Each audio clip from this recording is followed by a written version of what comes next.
All right, so we're going to, our objectives for the evening is that we're going to be looking at the definition of accounting documentation. So what is accounting documentation? And I'm going to be looking at some examples of that as well.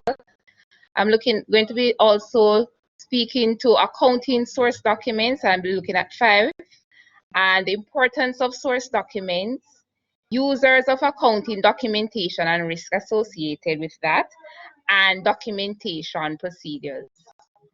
Can I hear if anybody is hearing me, or if there are any problems? 1 or 2 persons.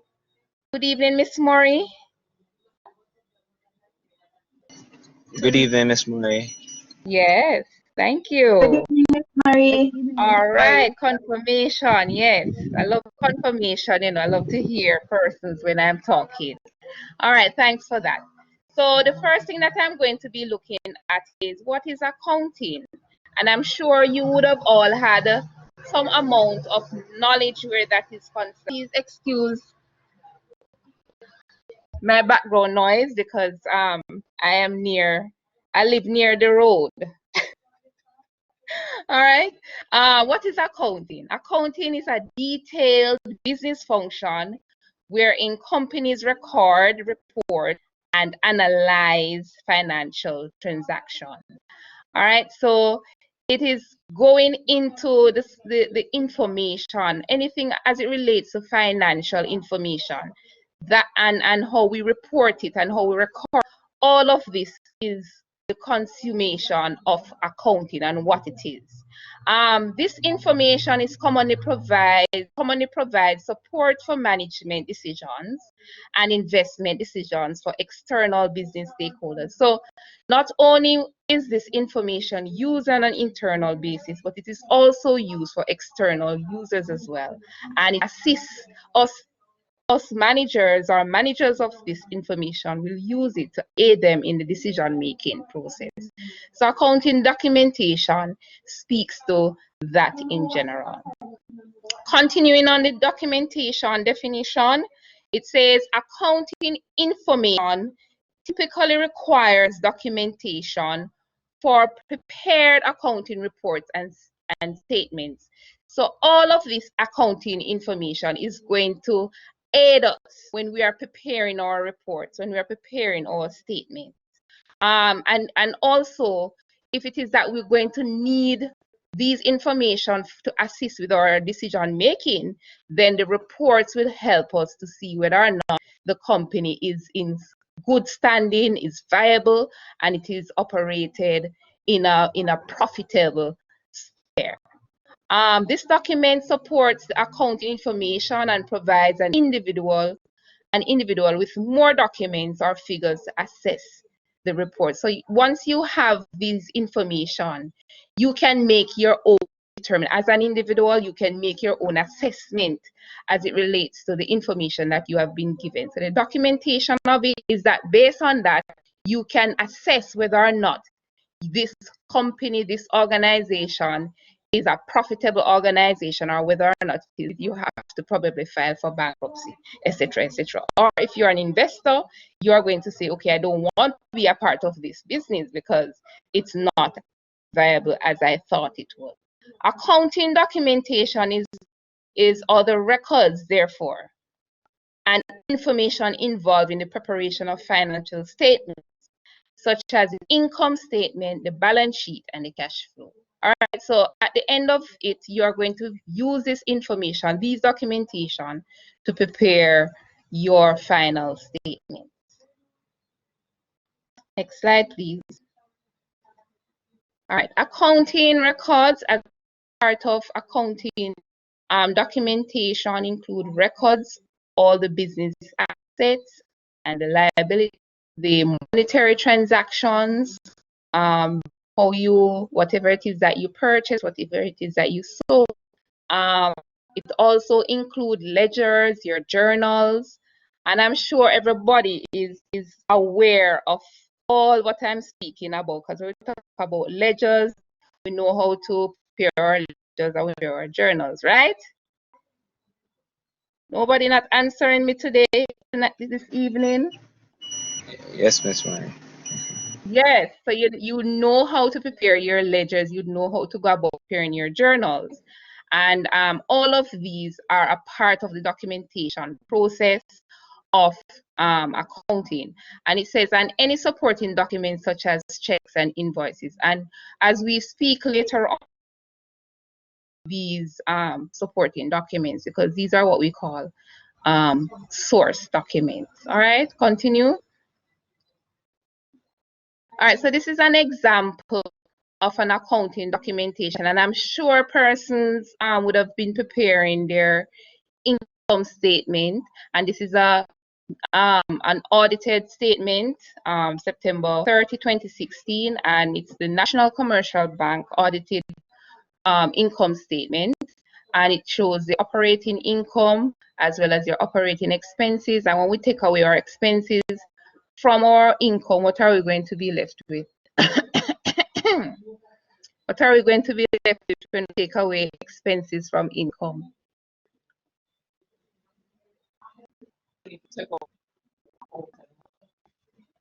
You're going to be left with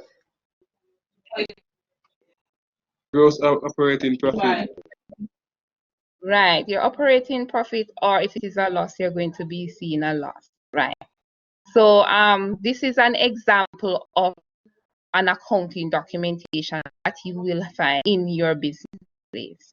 All right, and the next one that I have here is a financial position of NCB. So the next slide will show the financial position, and this is just showing the total asset of the organization. Because of space, I didn't get to go into the liabilities, but I'm just showing you that this is an example too of the accounting documentation. So you can always go on NCB website and look at some of their financial statements, and you can use that as a reference point whenever you're preparing any documentation, etc., etc. All right, moving on. All right, so persons would be familiar with the double entry system of the recording, and so this is a typical example too of your ledger. This is a basic ledger. This is a cash account and a furniture account, and these accounts would be written in your general ledger, and it's an example of another accounting documentation. So your ledgers, your journals, all of these are included in your accounting documentation. All right. Next slide. All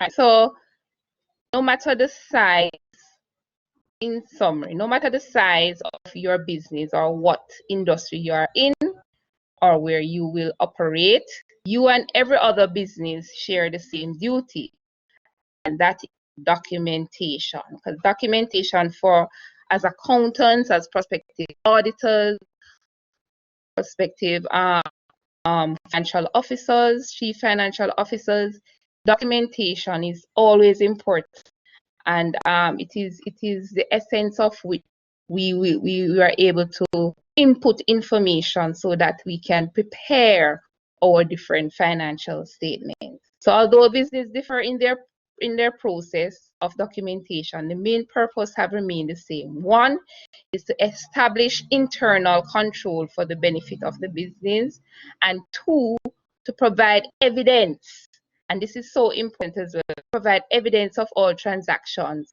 for the business, because you don't want persons to say, especially when you're getting an audit, you don't want persons to come in and say that, okay, this person is not recording the information properly because the source document is saying one thing, and the source document is saying one thing. You don't want persons to be saying, okay, the source document is saying this, giving this information, and what you have record is showing something different. So it has to be, whenever there's an audit done for the organization, whatever is shown on the source document, it must be represented in the documents, the journal, the ledger of the business of the organization. All right, next slide. So it says continuing on source documents. Source documents is an original record which contains the detail that supports or substantiates a transaction that will or has been entered in an accounting system. So it's the original record. It's the basis from which we are able to record all our transaction and record all of the information that we have in our different documents in the organization.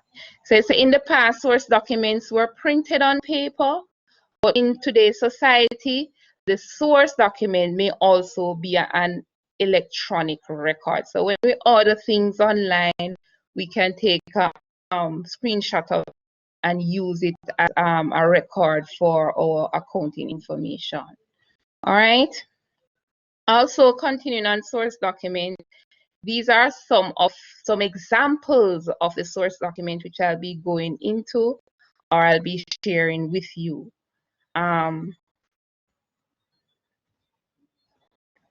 So we have cash receipts, check and check counterfoils, sales and purchase invoice, purchase requisition form, and credit note. And all of these are some examples that I'll be looking at individually for accounting document, source documentation.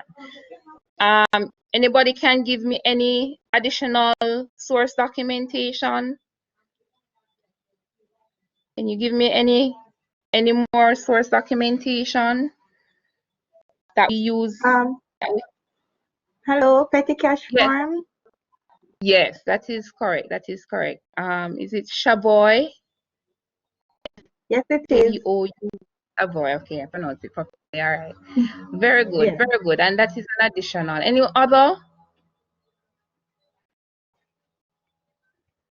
Any other source document that we can look at? Come on, guys. Only Shaboy one going to give me an example. Everybody else sleeping. You also have pro forma invoice and quotations. Right. So all of those, thank you very much for that, Tanya. So all of those are what we call our source document, where we get the original information from. So anything that the business, any transaction that the business is going into or is a part of, that should be recorded within the organization. And these are your documents you need to set aside, put aside. And I think according to the International Accounting Standard, they should be placed in safekeeping for a number of years. I think it's up to 5 or 7 years.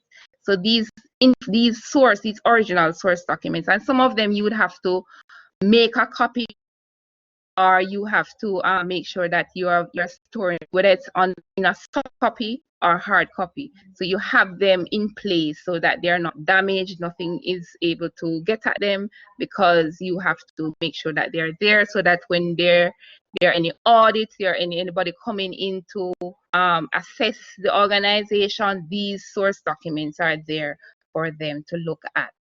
All right, so we're going to be looking at the cash receipts first. And cash receipts is when we go to, you can move the continuing on the slide, please. Right, so these cash receipts are any receipt that you get from for example, you're going to the store, you're buying something, you buy a shoe, you buy a handbag, you buy a wallet, or you might go to the supermarket. For this receipt, I purchased ground provisions and some vegetables, some fruits, and this is a receipt that I received. So if I was operating my food store business, I would use this receipt as a source document. But because it's just for my home purposes, I just get a copy and just show you. So on it has a description, the price, and the total amount. So the description would take in what is it that you purchase, and the amount, the total pound that you purchase, and it would also establish the per unit. Well, it's not there, but it would give you how much it is per. So in this respect, if you're able to see a purchase 1.72 pounds of dasheen, and it's $150 per pound. I'm saying it so that you understand what is on the receipt, and then that multiplied by 150 would give you the 258. So papaya per pound would be 125 per pound, and I purchased 2.24, and it gives me the total. So at the end of it, it adds up everything. And if it was a taxable item, then it would have shown the 15% tax added on. All right, so this is a receipt that we can use as a source document. If it is that we are buying things in bulk, we buy 100 pounds of flour, 100 pounds of rice. If we're operating a grocery store, then we would, and we're paying in cash, we would collect the receipt for that, and so that we could use it for our documentation for our transaction. All right, next slide, please. All right, so check is also one of those source documents, and what we use in an organization for the business, because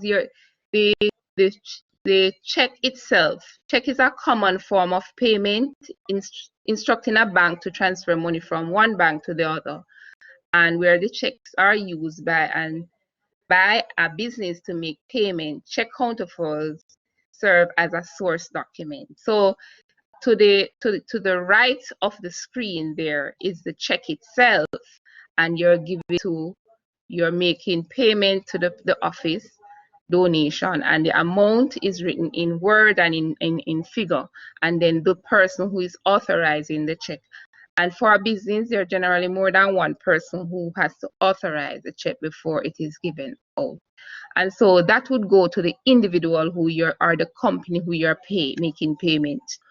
And then the counterfoil is the little square to the left, and that is where we're going to be getting our information from: the date, who's the person we make the check out to, and for what purpose. Sorry, and the amount there that was written on the check. So that would be our source document, and that would be attached to the check booklet that we have in the organization. And so once we have this, we can always refer back to it in terms of the reference number. Some will have the number there, and we need to record the number on the counterfoil, what we call the stud of the checkbook. So this stud of the checkbook would be the accounting information that we want. All right, moving on, next source document. All right, so this source document is for purchases and sales invoice. And when we're looking at purchases and sale invoice, we're looking at those items that we order, and we order it on credit, right? We know about how to order things on credit, right? When we go to the store and we don't have the money right away, we can just place an order, and we'll tell the person, the business owner or the person who we go to, we can say to them that by the end of the month, or we make an arrangement to say by the end of 2 months, we will be making the cash payment, how much we owe. But we give them a invoice. So if it is that we are the business and we are purchasing item, we are going to be giving out the purchase invoice. And then if we are selling it to our customers, we are selling it on credit to customers, we are giving them the sale invoice. So when an item is sold to the seller, the seller will issue a document providing all the details of the sale. So you'll have the description and the quantity, how much kiwi in this respect, the unit price for the kiwi, which is $30, and then the total. All right, so we'll have the description. It is also important to have the customer's information, address, etc. You don't want to be crediting customers or crediting things from your supplier if you don't if they don't have your address or you don't have your customer's address. The address is very important, and sometimes if it is a new client and coming in and want to take things on credit, you have to do a background check. I remember when I was working with high-low food stores, there was a customer who came in and he gave an address, and the then manager at the time, gave the customer about 100,000 worth of goods on credit. And when they went to the address that the customer gave them, it was an empty lot. So it is important that when you are crediting goods as a business person, it's important when you're crediting goods, especially if it's a first-time client that is coming in and you're crediting that person.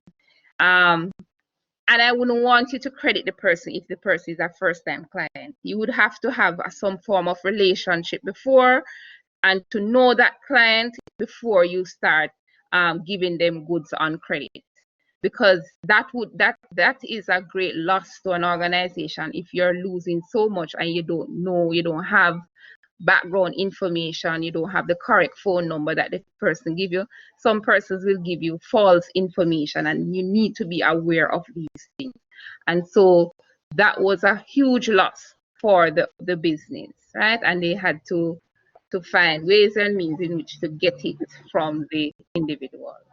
I have a question.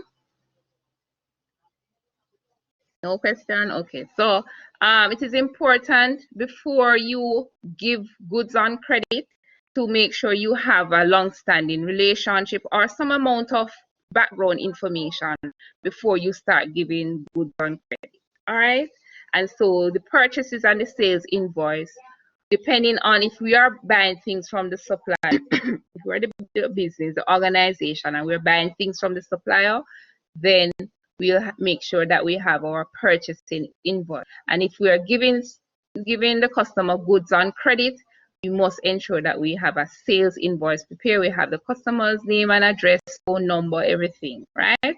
If the seller does not cash up front before sending the item, they will state on their invoice their payment terms, etc., the length of time the buyer has until it's time to pay. So you will have to ensure that you have that arrangement, whether it's the end of the month or end of 2 months, then that is also written or part of the invoice that is sent. Next slide. All right, so this is an example of a purchase invoice. And it says that one example is for payment to be received no later than 30th of the month following the date of the invoice. The seller enters the document into their system as a sale invoice, and the buyer will enter it into their system as a purchasing invoice. As the business owner, we're the buyer, so we're going to enter it as a purchases invoice. All right, next slide.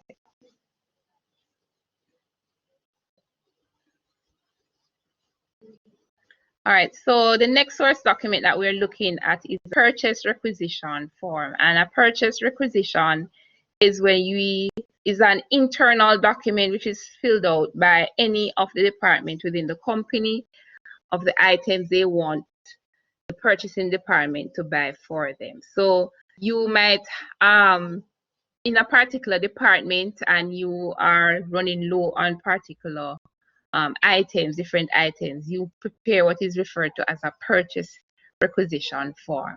All right, and it gives you the item, the reference number, the quantity, and the description. All right, moving on. All right, so say a purchase requisition is internally generated for internal purposes. Thus, the company decides on the format for the purchase requisition.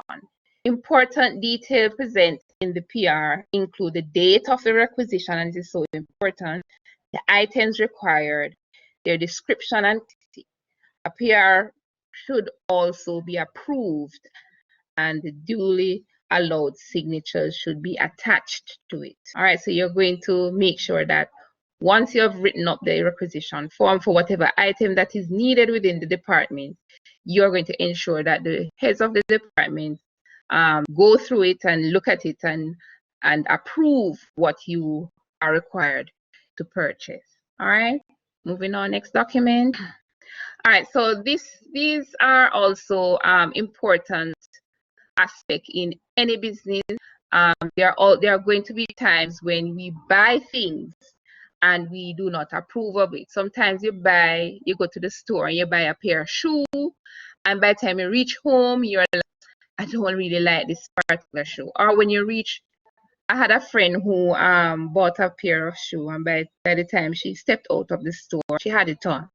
By the time she stepped out of the store, the bottom of the shoe came off. So she had to bring it back. And so that is how debit and credit note comes in. It is that the store owes you for that damage good, right? Or there are different things why you will return a particular item or a particular product or a particular good. What are some of the things or the reasons why we will return an item? Question.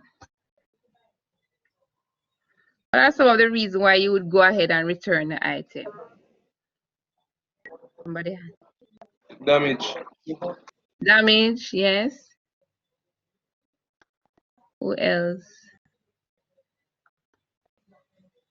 Russell and Leslie. Russell first. Go ahead, Russell.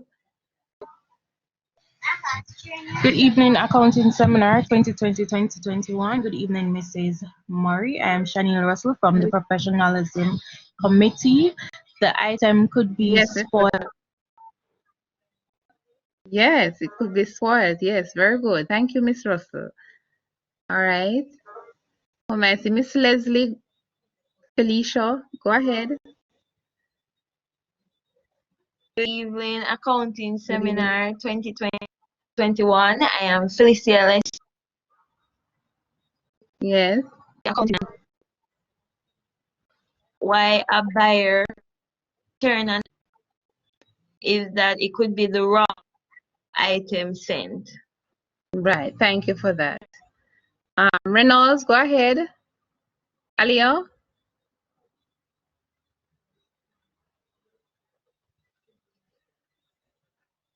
Go ahead, Alia. Miss Reynolds, go ahead. All right, so in the chat I'm seeing persons writing. I see person say it's expired.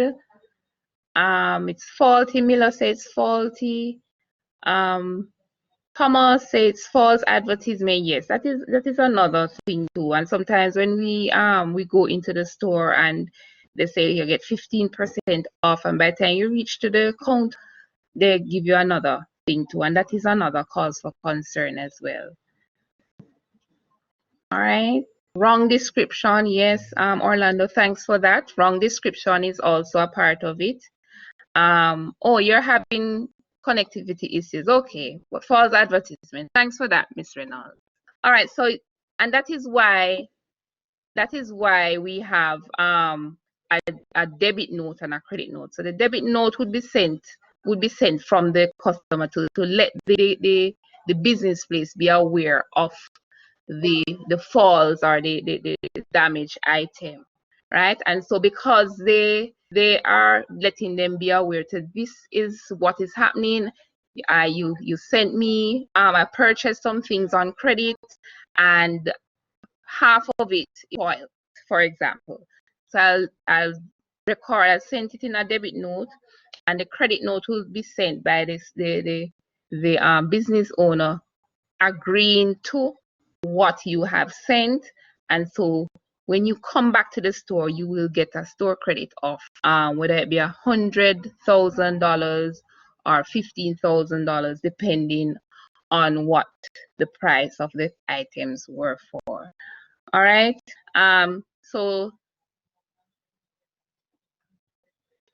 So we are going to be looking at, so that's the credit note, and we need to have the customer name and address, the date, and so on.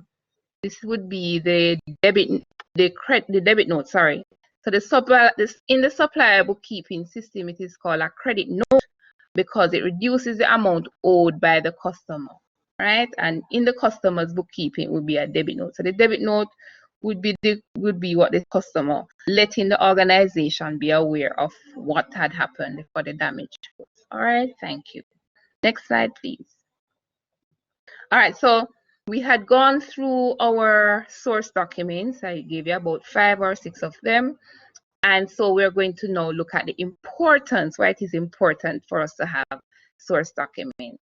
It is important because it provides evidence that a financial transaction had occurred, right? So without it, we would not have any information at all. We wouldn't have that evidence to show, especially if someone is coming in to audit our books or to look at our financial statement. We wouldn't have anything at all to show that this actual transaction had occurred.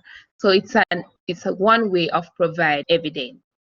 During an accounting or tax audit, source documents back up the accounting journal and the general ledger as an indisputable transaction trail. So you can have it to refer back to, especially when an audit is done or some tax audit is carried out. You have it to refer back to so that you can go, sorry, and make sure that the transaction that is there on the source document, that is what is recorded in the ledger and in the journal of the documentation of the business.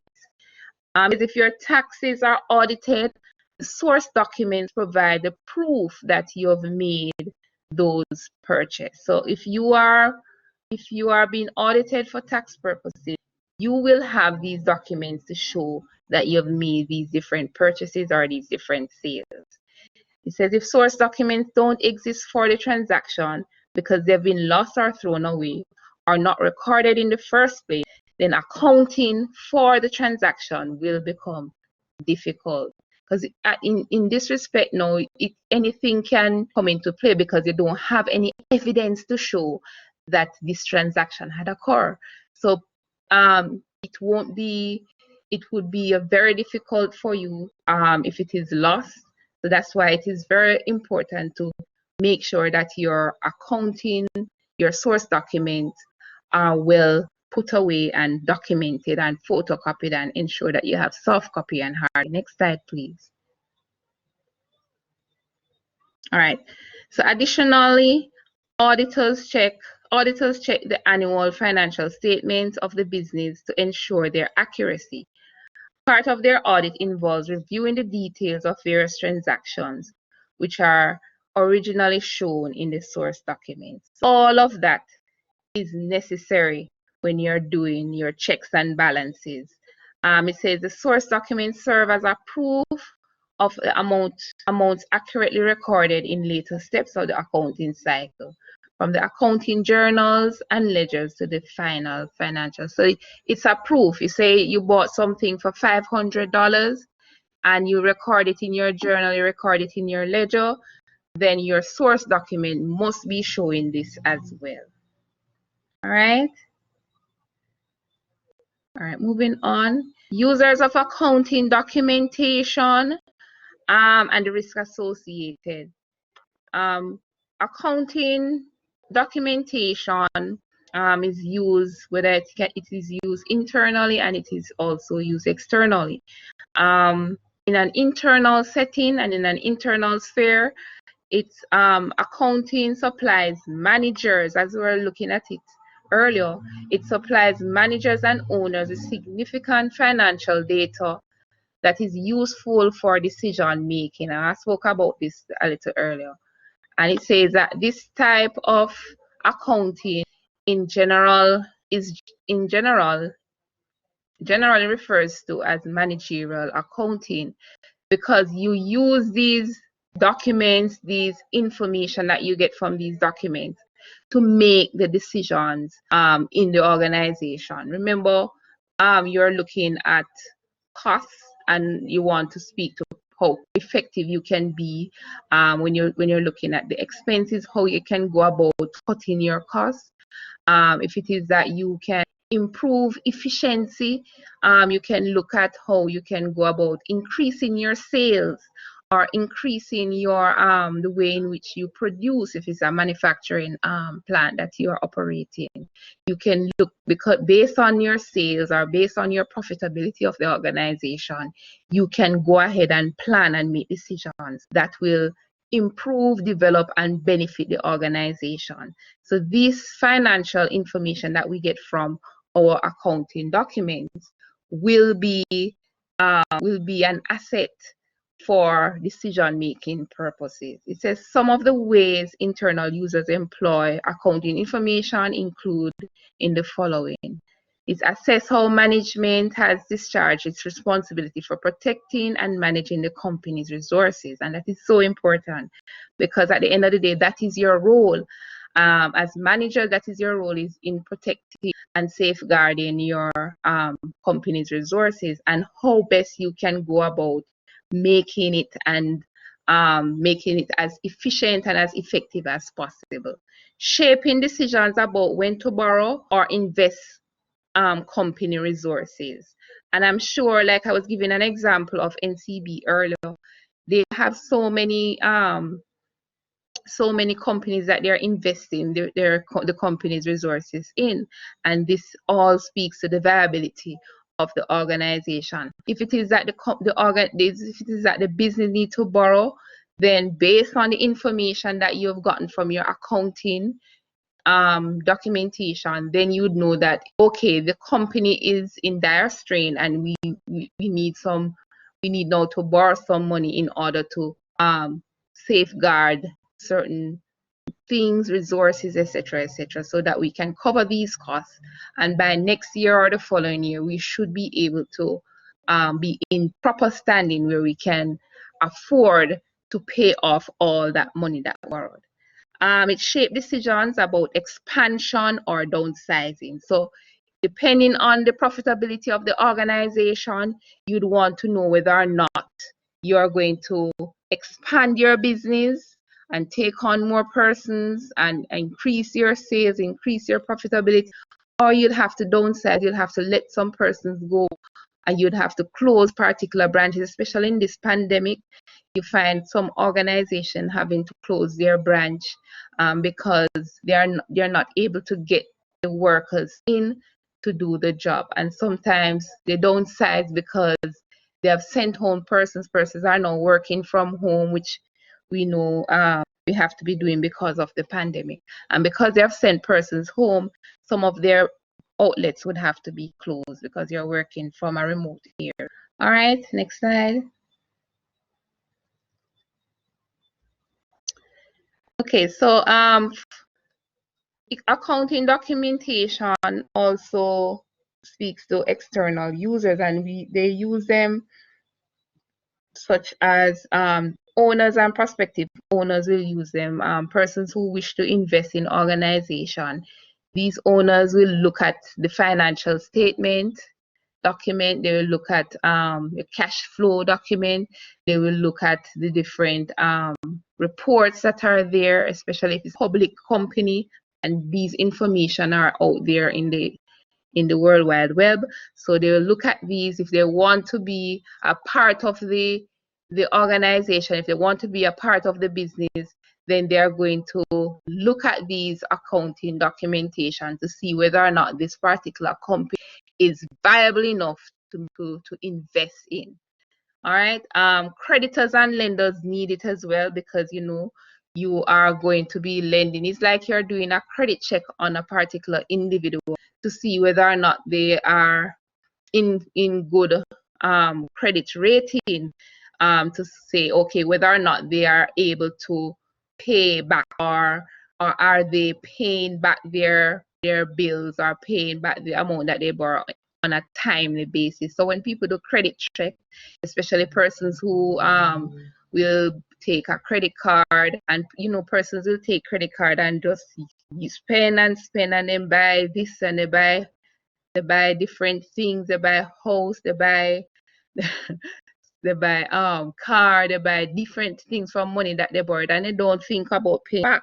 And so when organization do a credit rating and they will see all of these things, then they're not going to want to lend this particular person or this particular business any money because they're saying that they don't have a very good credit rating. When you're borrowing money, it is good, especially if you're going into the accounting. When I'm speaking to accounting students now, because so I know that you're in the accounting world. So even in your personal life, even in your personal spending, you have to be a person of integrity, a person who is honest, and a person who is going to ensure that if they borrow money, they are going to pay it back, because it doesn't argue well for you as an individual, especially if you're operating in the accounting sphere, if you are going to be borrowing money and not paying it back. And I'm sure if you are going to be applying for jobs, auditors or accountants or financial officers, then they will look at some of these things, because it will be one of those background checks that they look at and say, okay, this person cannot be a part of my institution because this person doesn't have any form of integrity, they're not honest, and etc. etc. All right, so as individuals and prospective accountants and persons who are going to be working in the accounting field, integrity and honesty is paramount in your personal lives as well. So creditors and lenders will look at these businesses to ensure that they are in good credit rating. Employees will also use accounting information, use accounting documentation, because they are, especially with their unions, because they need to know that the company is viable, so that when they are demanding an increase in their wage packages, then they know that the company is capable of paying out the amount that they are demanding. All right, customers use this information because they're ones who are buying from this particular business, so they need to know if they are able to, for example, if they want a discount or so on and so forth. So what is the information that is there for if I need a discount? What is the information is there if I need a particular product? So accounting documentation is always important where that is concerned. Government, as usual, will need their piece of the pie. They want to know that you are paying your taxes and paying your taxes on time. All right, next slide.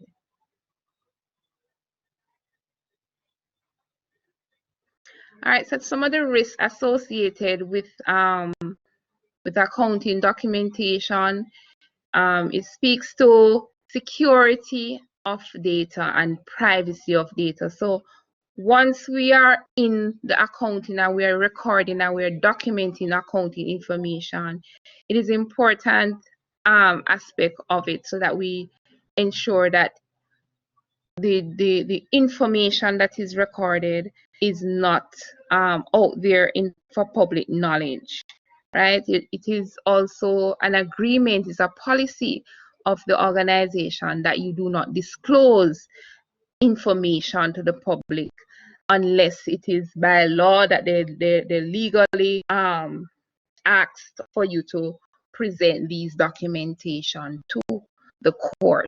All right, so safeguarding it and ensuring privacy of information should be paramount when you are associated with accounting and accounting documentation. Reliability and availability of data processing is also there. Loss of integrity and overall data ownership and transfer of data. These are some of the risks that is associated, especially if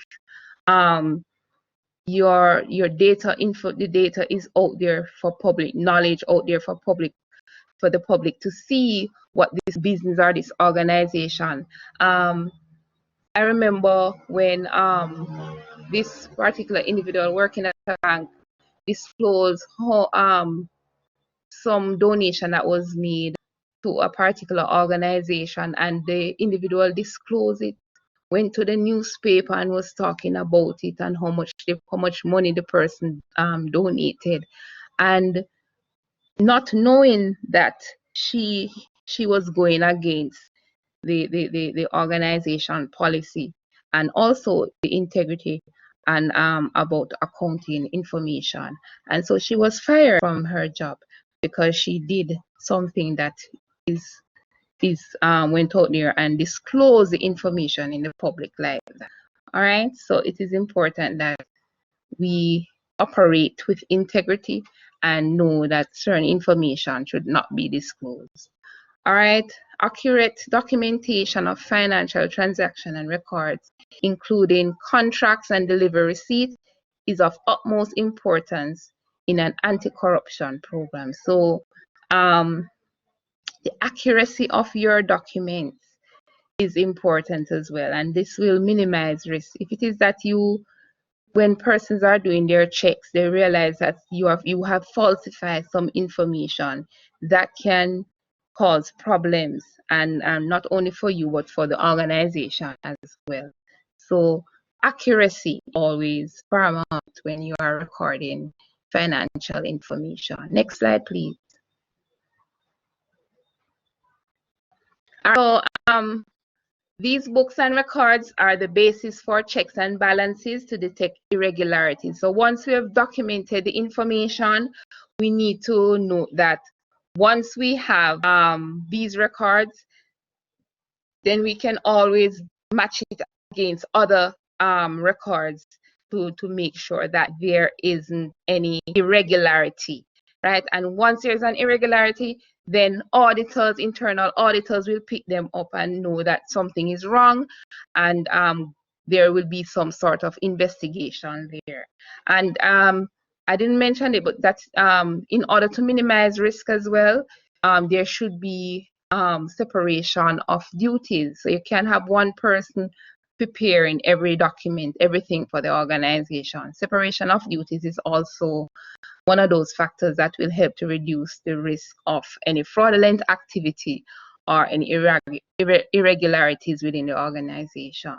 Books and records must be protected to prevent intentional or unintentional destruction, improper or unauthorized alteration or disclosure. So the protection of it is speaking to whether you intentionally do it or unintentionally do it. It is there for you to make sure that you do not alter or write something that is incorrect.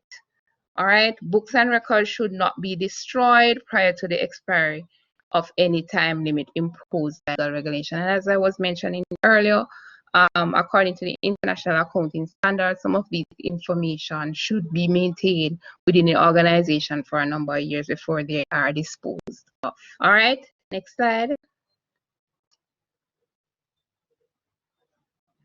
All right, so the documentation procedure, and this is the topic that we need to speak to.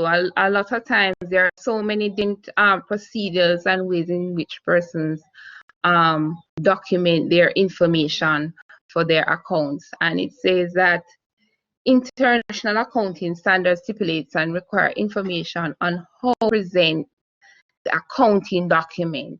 So as Jamaicans and an accountant working in Jamaica, we prescribe to the International Accounting Standard. And one of the main things for that is that they want to ensure that anywhere at all that you might be investing or working as an accountant, this standard is that which is used wherever you go, anywhere at all in the world that you go, and this is how you're going to represent your documents.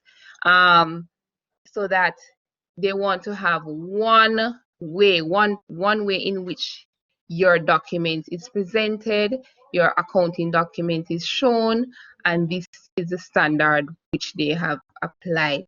All right, so all accounting information, wherever you go in the Caribbean, you are using the International Accounting Standards as a basis upon which you are going to be maintaining your financials, how you present it, and how you're going to go about preparing the notes to the financial. All right, so manuals are also prepared. Accounting manual documents is also prepared. And there are specific policies according to the organization on how to go about preparing these manuals, especially for financial information. And this, as I said earlier, is in according to international accounting standard. Transaction information, companies often require a certain amount of information or documentation for different financial information. All right, next slide.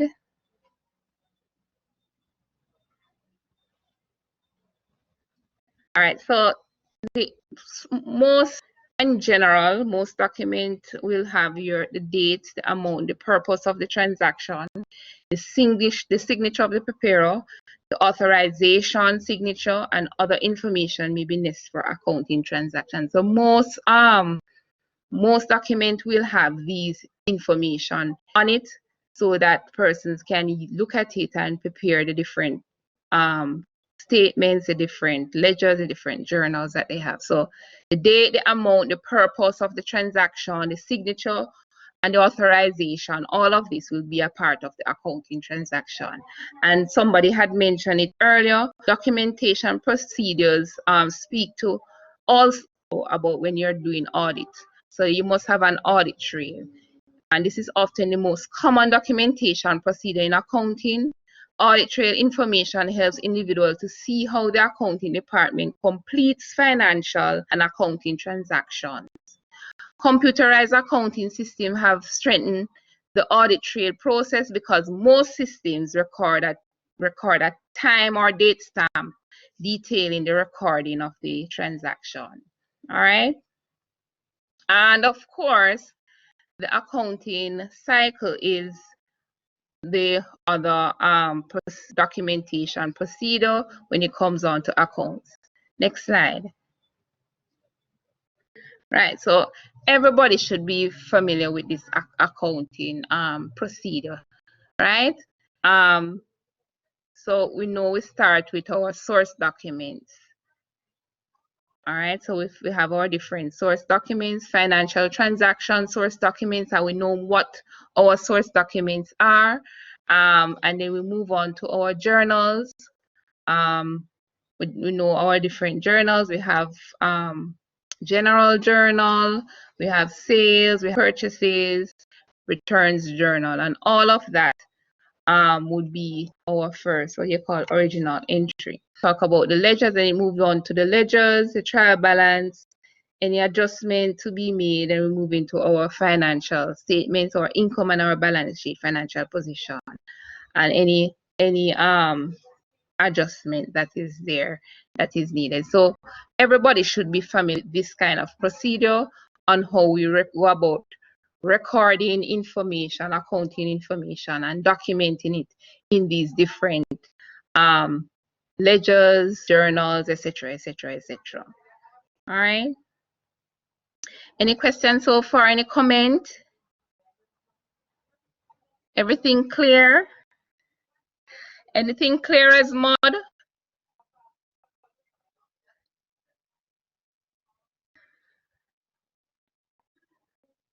All right, so can't hear from, okay, clear as water. All right, very good. All right, so the documentation process and the procedures, as I was mentioning, thanks guys. As I was mentioning before, is that the procedures is different depending on the organization, and they have policies in place for how they go about doing some of these documentation, especially when it comes on to if you are buying a particular item, what is the procedure that you have to go about? How many persons you would have to sign off on this particular document before it is authorized so that you can go ahead and purchase the item? So all of these are the different procedures within an organization, and it depends on the organization that you attend, because everybody is different when it comes on to different procedures. But in general, when we're talking about recording information and documenting information from our transaction, we know that the accounting cycle, the accounting process is the basis upon which all and everything circulates around. All right, I think this should be the end of my slide. Next slide. Yes, thank you all for listening to me. I hope that it was an informative one. I hope that you learned something, and I hope that you can take away something from this presentation and use it within your own personal well-being and welfare. And I want you to remind you that as accountants and prospective users of accounting information and accounting documentation, it is important to be a person of integrity. It is important to be a person who is honest. It is important to be a person of ethics and ethical well-being, because at the end of the day, your character determines how you proceed in all your life decisions. All right. Thank you very much for having me.